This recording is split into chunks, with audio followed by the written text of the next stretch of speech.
hosting the 1991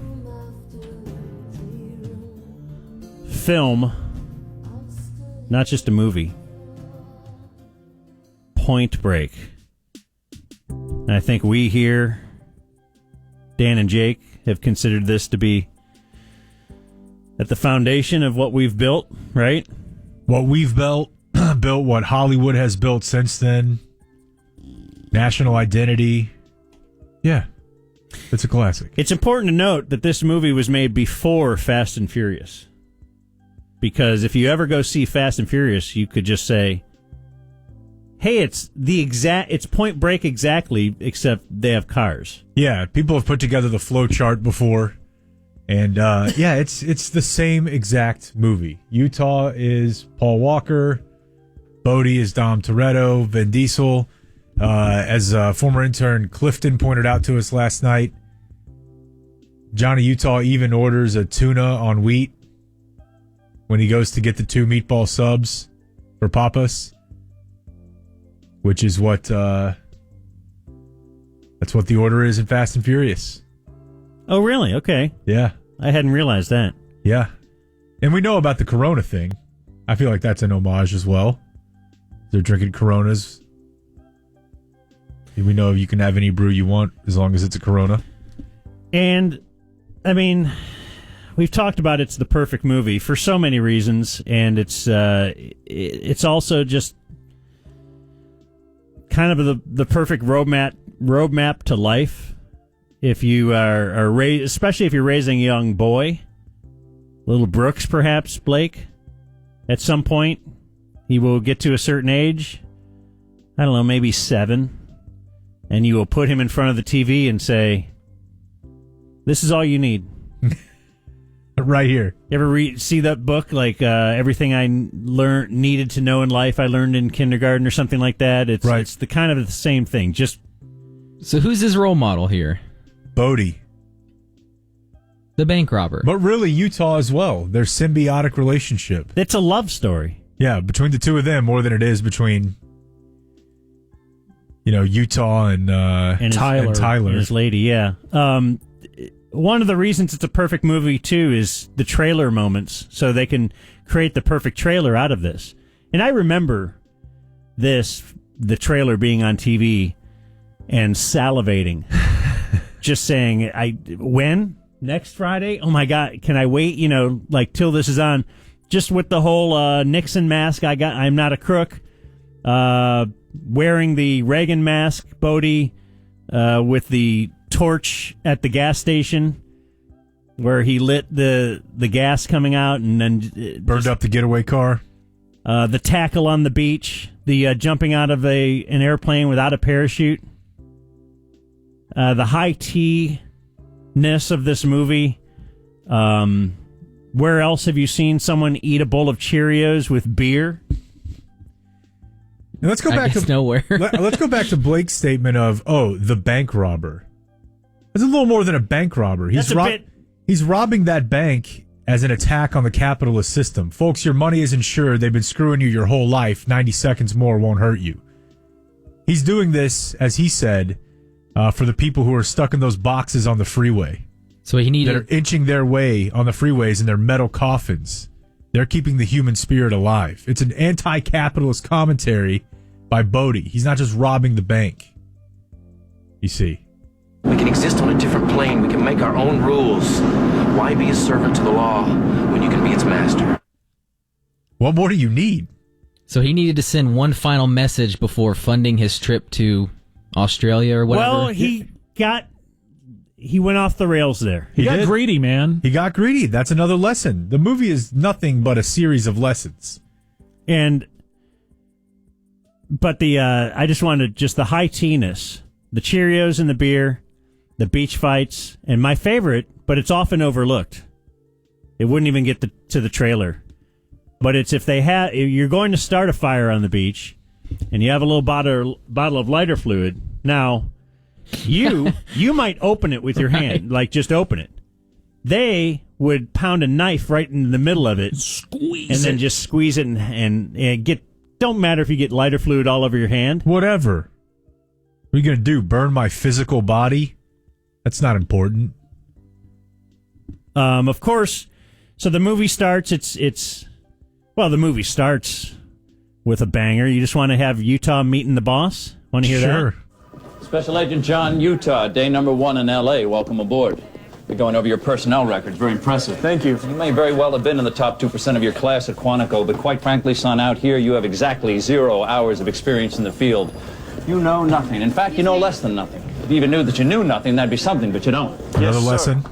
Special Agent Utah, are you receiving my signal? Dealing with bosses is a great lesson here. 0 distortion, sir. I love these things. He's eating a donut. Hey, you're a real Blue Flame special, aren't you, son? Young, dumb, and full of I know. What I don't know is how you got yourself assigned out here to Los Angeles with us. I mean, hell. hell. I guess we just must have ourselves an shortage, huh? Not so far. Oh, yeah! Why is that guy so on edge? The Dude, boss, he's the boss. The boss is always on edge. John C. Special Agent McGinley Utah. rocks. This is not some job flipping burgers at the local drive-in. Yes, the surfboard bothers me. Yes, your approach to this whole case bothers me. And yes, you bother me!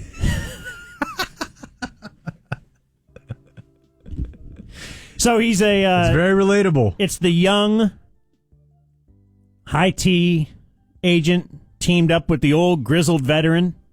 22 years. He's been searching this particular group of bank robbers for years, but they keep getting away. They've gotten away with 30 jobs.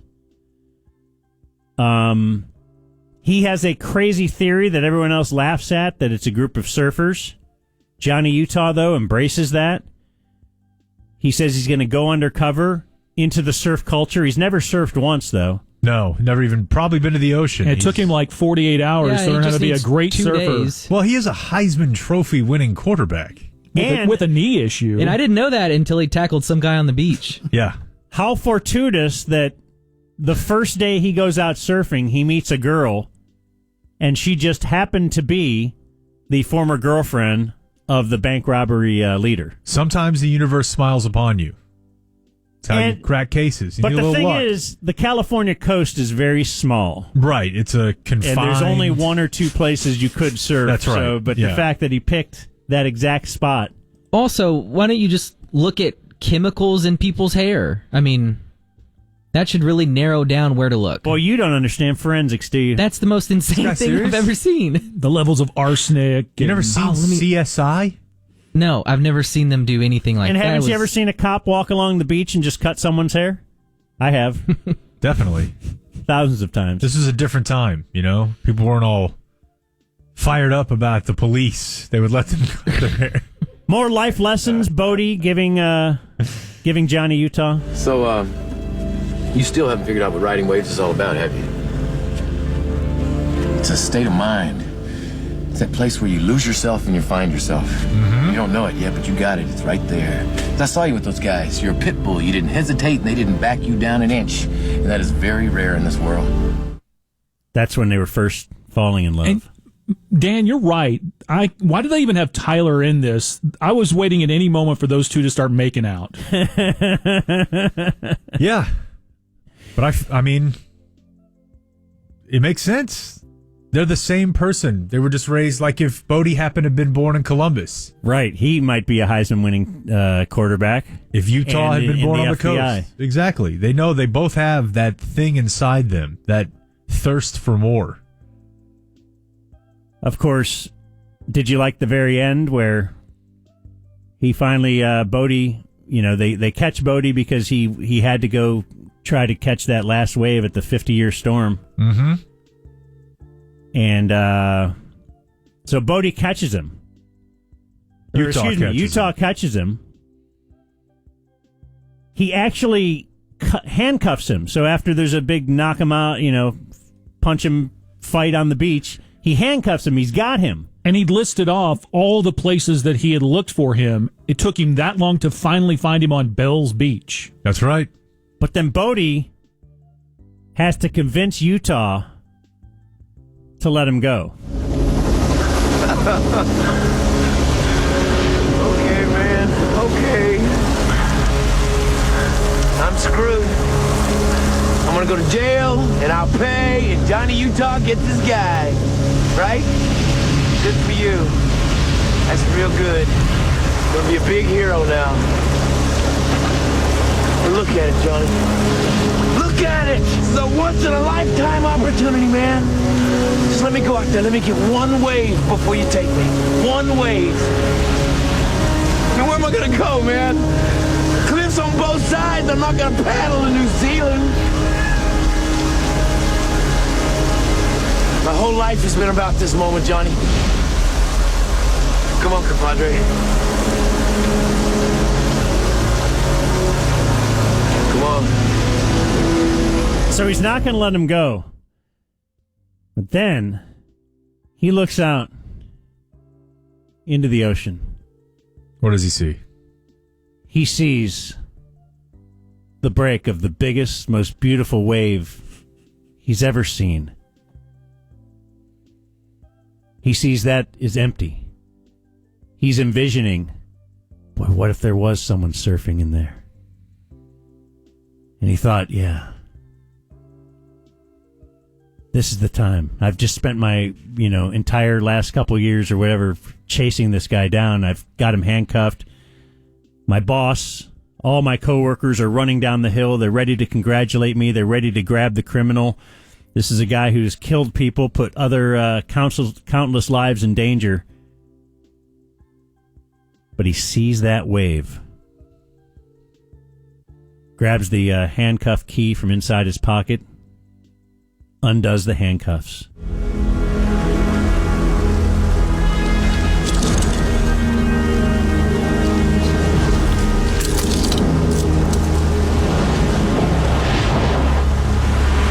Vaya con Dios.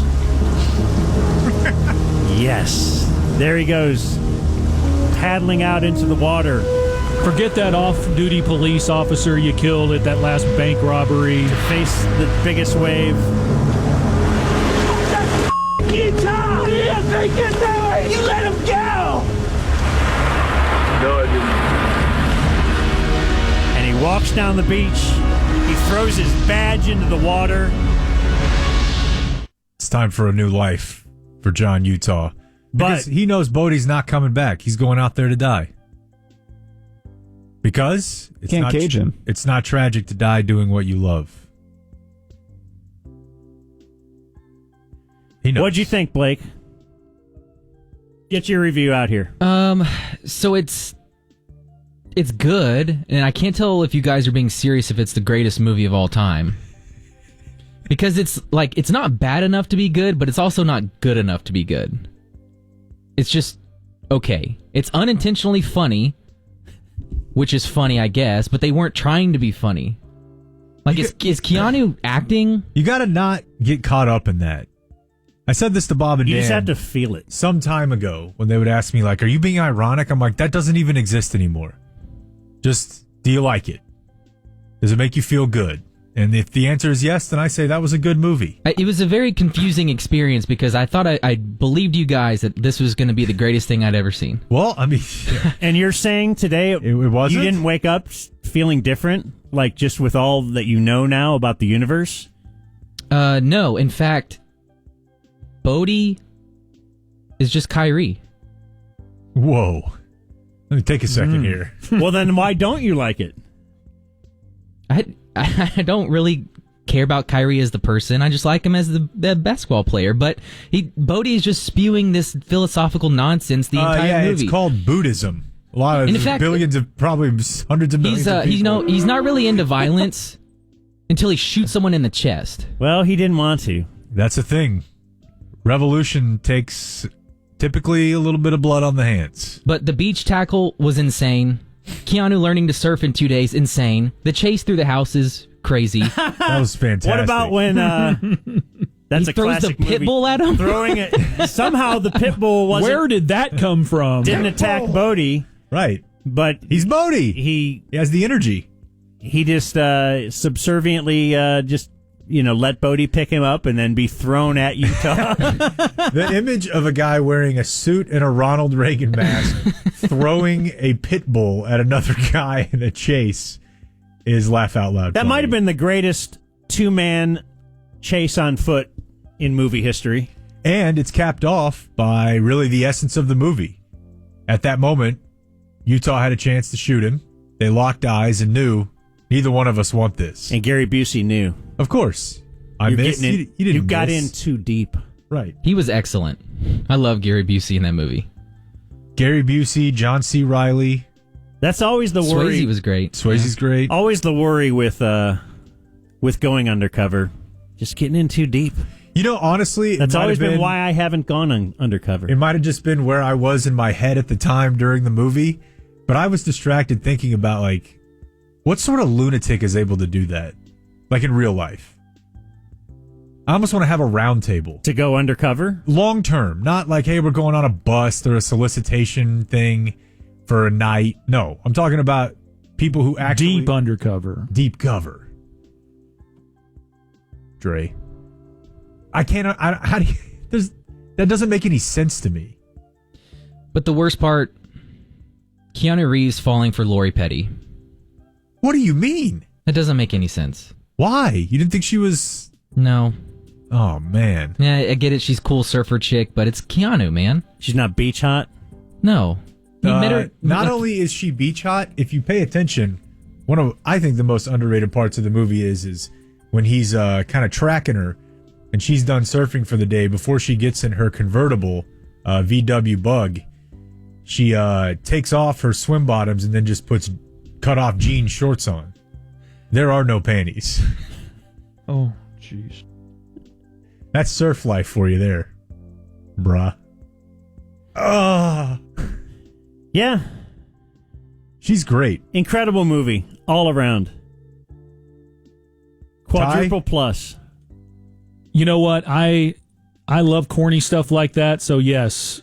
Corny. The more I thought about it... I'm going to take that as a compliment. That is a compliment. It was great. I loved it. I was good to see finally get the context behind all the drops you play from that thing. It's not tragic to die doing what you love. And you know that Patrick Swayze broke tons of ribs learning to surf, and actually did one of his actual skydiving jumps is in the movie. Lori Petty had never been in the ocean. Keanu didn't know how to surf. They all learned to make this real for us. In 48 hours. That's right, in 48 hours. It took them 48 hours. Why Today Doesn't Suck is next. The Ticket and Gillies Dallas